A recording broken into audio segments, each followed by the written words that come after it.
Hello viewers, welcome to my YouTube channel. তোমাদের সকলকে GS tuition এক্সে স্বাগত জানাই। আশা করি তোমরা সকলেই ভালো আছো। তোমাদের নবম শ্রেণীর দুলালচন্দ্র সাঁতরার জীবন বিজ্ঞানের 3 অধ্যায়ের যৌবনিক প্রক্রিয়ার অনুশীলনী যে প্রশ্নোত্তর শুরু করেছিলাম, আজ তার দ্বিতীয় পাঠ।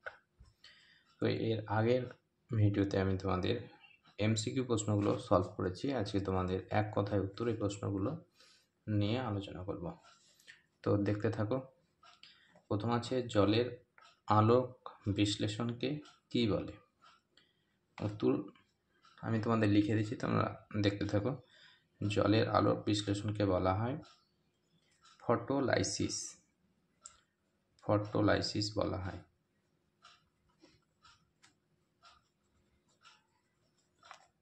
দু নম্বর আছে, দেখো, কোন বিজ্ঞানী সালোক সংশ্লেষের অন্ধকার বিক্রিয়া পর্যবেক্ষণ করেন? উত্তর হবে বিজ্ঞানী ব্ল্যাকম্যান। বিজ্ঞানী ব্ল্যাকম্যান। 3 নম্বর আছে, ফোটন কণা কোথায় থাকে? ফোটন কণা থাকে সূর্যালোকে। সূর্যালোকে থাকে ফোটন কণা। 4 নম্বর, একটি গাছের উদাহরণ দাও যার মূলে সালোক সংশ্লেষ ঘটে। তো এরকম একটি উদ্ভিদ হবে গুলঞ্চ। 5 নম্বর আছে, একটি ব্যাকটেরিয়ার উদাহরণ দাও যেখানে সালোক সংশ্লেষ ঘটে। এটার উত্তর হবে রোডোসিডোমাস। রোডোসিডোমাস।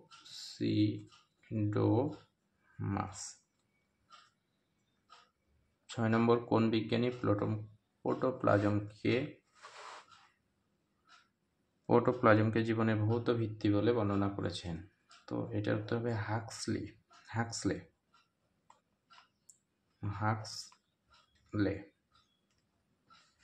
7 নম্বর আছে, সক্রিয় পরিবহন কাকে বলে? সক্রিয় পরিবহন, দেখো পেজ নম্বর 64 বাক্যে দেখো, সারবৃত্তীয় প্রয়োজনে লবণের আয়নগুলি দ্রাবকণা যখন বিপাকীয় শক্তি এটিপির সাহায্যে কম ঘনত্ব স্থান থেকে অধিক ঘনত্বের অভিমুখে প্রবাহিত হয় তখন তাকে সক্রিয় পরিবহন বলে।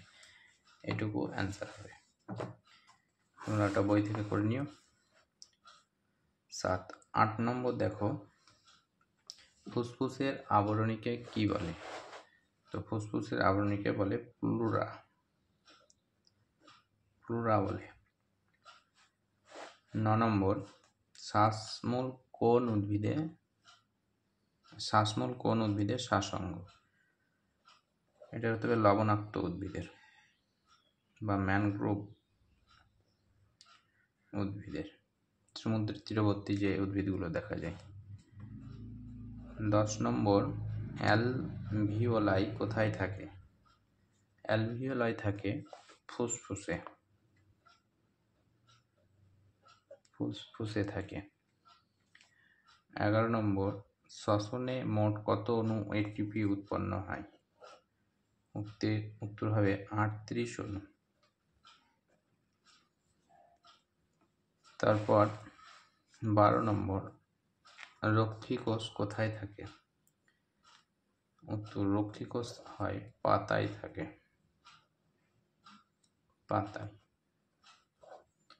13 নম্বর, অতিরিক্ত শ্বাসযন্ত্র দেখা যায় এমন একটি প্রাণীর নাম?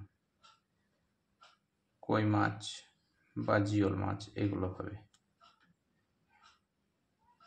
তারপর হলজৈব পুষ্টির শেষ ধাপ কোনটি? উত্তর হবে হলজৈব পুষ্টির শেষ ধাপ হবে বহিষ্করণ।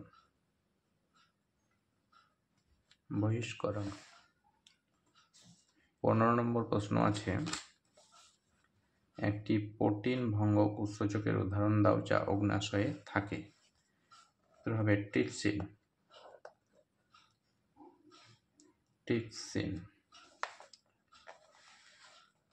16 নম্বর প্রশ্ন আছে, বিএমআর এর পুরো নাম কি? বিএমআর এর পুরো নাম হবে basal metabolic rate. Basal metabolic rate. 17 নম্বর প্রশ্ন আছে, একটি সুষম খাদ্যের উদাহরণ দাও। সুষম খাদ্যের উদাহরণ হবে মাতৃস্তন দুগ্ধ। মাতৃস্তন দুগ্ধ। তারপরে 18 নম্বর প্রশ্ন, পিত্ত মানুষের ক্ষুদ্রান্তের কোন অংশে ক্ষরিত হয়? তো হবে ডিউডেনাস। উত্তর 18 নম্বর উত্তর হবে ডিউডেনাস। ডিউডেনাস।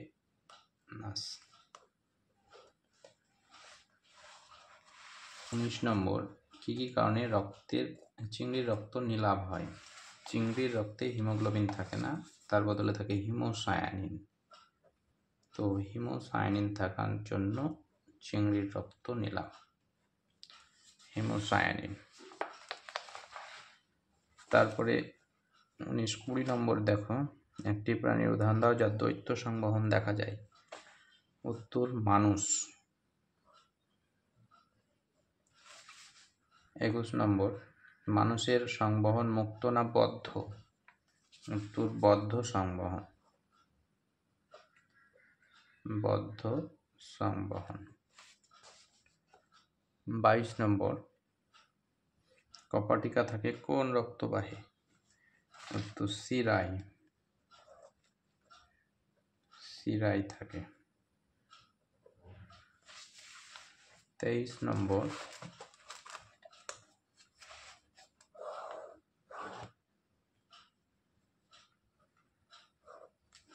বামলেন্দ নিলয় সংযোগস্থলে কোন প্রকার কপাটিকা থাকে? উত্তর দ্বিপত্র কপাটিকা। দ্বিপত্র কপাটিকা। 24 নম্বর, মুক্ত সংবহন বিশিষ্ট একটি প্রাণীর নাম। উত্তর হবে আরশোলা। 25 নম্বর, তরক্ষীর কোথায় পাওয়া যায়? তরক্ষীর গদ পক্ষার, দেখো পেজ নম্বর আমি বলছি, 100 পাতা বার করো। 100 পাতায় দেখো দেওয়া আছে, তরক্ষীরের উৎস হচ্ছে বট, আকন্দ, পেঁপে, রবার, কাঁঠাল, এইসব গাছে পাওয়া যায়। তরক্ষীরের উৎস 100 পাতা। এই যে তরক্ষীরের উৎস বট, আকন্দ, পেঁপে, রাবার, এই গাছগুলো থেকে পাওয়া যায়। পরের প্রশ্ন,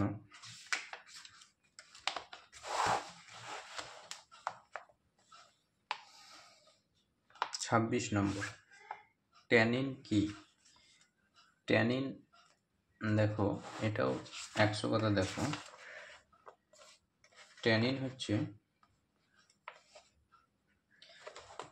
চা গাছের পাতায় হরিতকি, বয়রা, তেঁতুল ইত্যাদির ফলে পাওয়া যায়। এটি চামড়ার টান করতে বা পাকা করতে কাজে লাগে।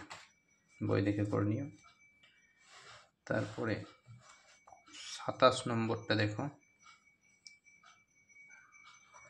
27 নম্বর আছে, শাল গাছের ছাল থেকে কি পাওয়া যায়? তো শাল গাছের ছাল থেকে রজন পাওয়া যায়। 28 নম্বর, মেরুদণ্ডী প্রাণীর প্রধান রেচনাঙ্গের নাম কি? মেরুদণ্ডী প্রাণীর প্রধান রেচনাঙ্গের নাম বৃক্ক। 29 নম্বর, মানবদেহে ইউরিয়া কোথায় উৎপন্ন হয়? উত্তর যকৃতে। যকৃতে ইউরিয়া উৎপন্ন হয়। নাইট্রোজেন যুক্ত রেচন পদার্থের নাম। 30 নম্বর, নাইট্রোজেন যুক্ত রেচন পদার্থের নাম হবে নিকোটিন, ডাটোটিন, এইগুলা। 31 নম্বর, হিল বিক্রিয়া কে আবিষ্কার করেন? উত্তর রবিন হিল। রবিন হিল। তারপরে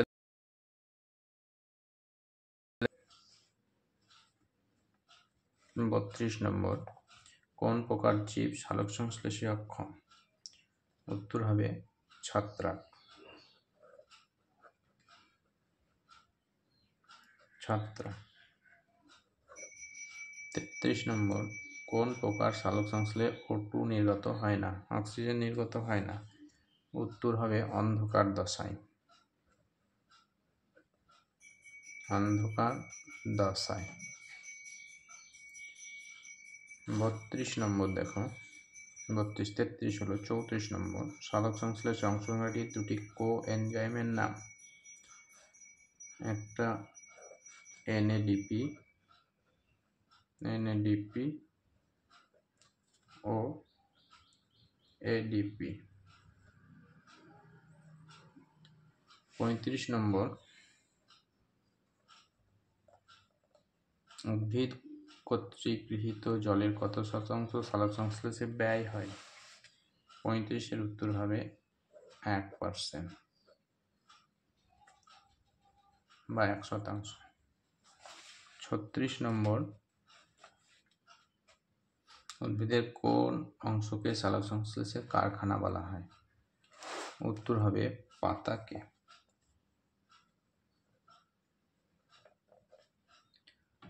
37 নম্বর, সালোক সংশ্লেষ প্রক্রিয়ায় ব্যবহৃত একটি উৎসেচকের নাম কি? উত্তর NADP। 38 নম্বর, পাকস্থলীর গাত্রে কোন গ্রন্থি কোষ থাকে? উত্তর অক্সিনোটিক।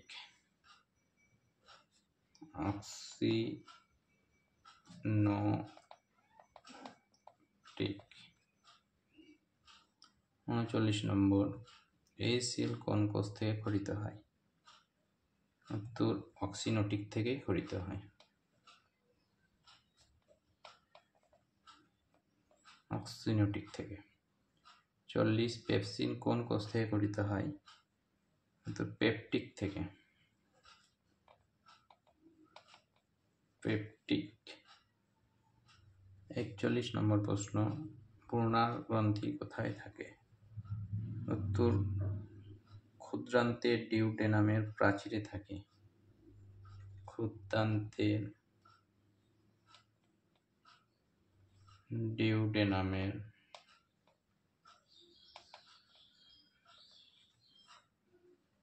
প্রাচীরে থাকে।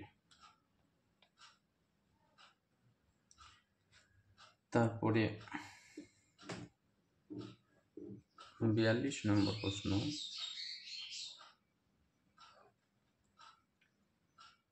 গবলেট কোষ থেকে কি খরিত হয়? গবলেট কোষ থেকে মিউকাস খরিত হয়।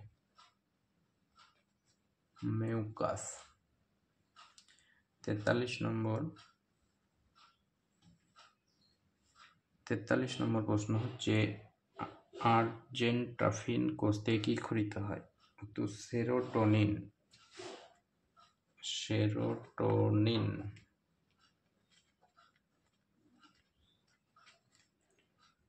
44 নম্বর,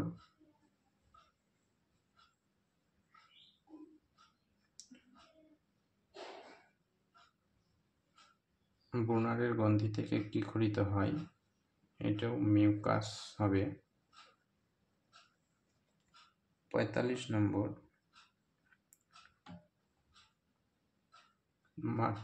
খাদ্যের চর্বণ কোথায় হয়? উত্তর মুখ বিবরে।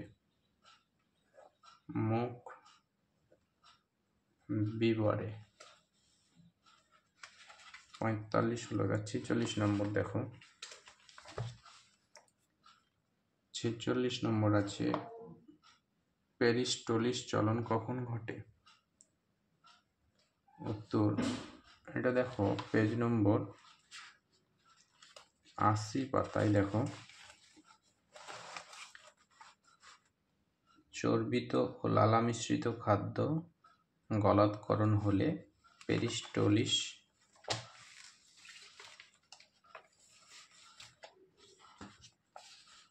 চলন ঘটে। 47, এগুলো আমি উত্তর মুখে বলে দিচ্ছি। চর্বণ ও পেরিস্টোলিস কোন ধরনের পরিপাকের অন্তর্গত? উত্তর যান্ত্রিক পরিপাকের। উৎসেচকের সাহায্যে খাদ্য পরিপাককে কি বলে? উত্তর আদ্য বিশ্লেষিত। পাকস্থলীতে কি ধরনের খাদ্যের পরিপাক হয়? উত্তর প্রোটিন ও ফ্যাট মিশ্রিত খাদ্যের। 50 নম্বর, পাকস্থলীতে প্রোটিন ভঙ্গক উৎসেচক কি থাকে? পেপসিন থাকে। 51 নম্বর, পাকস্থলীতে ফ্যাট ভঙ্গক উৎসেচকে কি থাকে?